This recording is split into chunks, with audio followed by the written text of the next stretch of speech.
Ini. Ya, menurut saudara, siapa yang lalu di balik pagar teralis ini waktu itu? Tapi kalau kontennya nanya, ya, kira-kira harga ini ya, ada yang sih kayak anu gitu, nggak tahu. Kan salam sehat, salam kehidupan. Jadi ada, makanya kalau nanti masuk persidangan Abi akan bilang ini akan tambah terang benerang. Apalagi nanti masuk persidangan Arigi, persidangan Mimin, gitu ya. Makanya akan ingin P21 supaya apa? Supaya terang. Danu ini ada masalah sebenarnya, ada masalah. Jadi karena dia sudah mendapatkan hukuman ringan, terus mendapatkan gelar GC, dilindungi LPSK, jadi dia santai. Dia nggak perlu membuka apapun yang sebenarnya terjadi.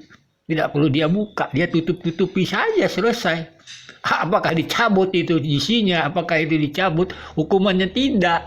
Ini yang membuat kekacauan kasus ini. Gitu. Jadi keadilan buat Ibu Tuti dan Amel nggak ada.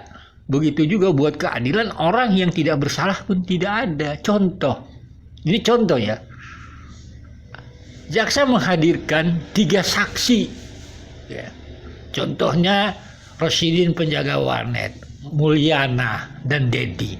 Ini 3 orang ini melihat seperti Danu di luar pagar. Foto ya. Dari CCTV. Garis besarnya berarti CCTV Bu Harun. 3 orang ini mengatakan itu Danu. Jadi saksinya bukan saksi dari Deca, tidak, dari jaksa penuntut umum gitu. Dari sini saja sebenarnya kita sudah paham. Nggak perlu Danunya mengakui, nggak perlu JPU membongkar itu Danu atau tidak, nggak perlu. Karena tujuannya memang sudah ya seperti itu, harus Yosep Mimin Arigi Abi gitu. Bagaimana kalau ini dibongkar? Ya terbongkarlah Danu berbohong. Yang mengatakan pulang naik motor. Kan seperti itu. Lalu sampai rumah, bagaimana bisa dia sampai rumah? Yosep datang, dia ada di dalam kamarnya. Ini kan cerita tanda kutip kolaborasi antara Danu dengan ibunya. Padahal dia terpantau CCTV dilihat 3 orang saksi. Apalagi Didin mengatakan dia tahu rambutnya, jalannya, dan sebagainya. Jadi lebih kacau ini kasus gitu. Kalau dibongkar sebenarnya siapa Danu. Jadi keadilan itulah. Jadi kalau ada yang bertanya, apa bisa Danu membuat rekayasa? Ya buktinya saja itu.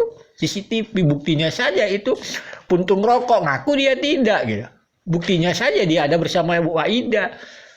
Sebelum subuh berarti kembali lagi. Apakah dia kembali lagi sekitar jam 7? Rasanya nggak mungkin karena terpantau CCTV. Jadi ada kolaborasi antara ibu dan anak di sini. Karena dia dilindungi LPSK, termasuk juga keluarganya ya, yang namanya dilindungi. Ya mungkin tidak perlu membongkar yang sebenarnya tentang yang dilindungi, yang tidak dilindungi. Misalnya pihak Yosep Mimin Arigi, ayo bongkar saja, hancur-hancuran. Kan begitu logikanya. Salam sehat, salam kehidupan. Oke. Saudara pernah dipenyidik oleh diperiksa oleh penyidik, pernah diperlihatkan sebuah gambar di balik teralis, pagar teralis? Ya. Pernah. Diperlihatkan di layar komputer dan TV atau diperlihatkan dalam bentuk print out? Di print out di kertas. Di mana waktu itu? Di ininya, tulisannya di Polda atau di Polres? Polda. Modelnya seperti ini. Ya. Menurut saudara, siapa yang lalu di balik pagar teralis ini waktu itu? Tapi kalau kontennya nanya, ya, kira-kira harga ini ya, ada yang sih kayak anu gitu, nggak tahu gitu.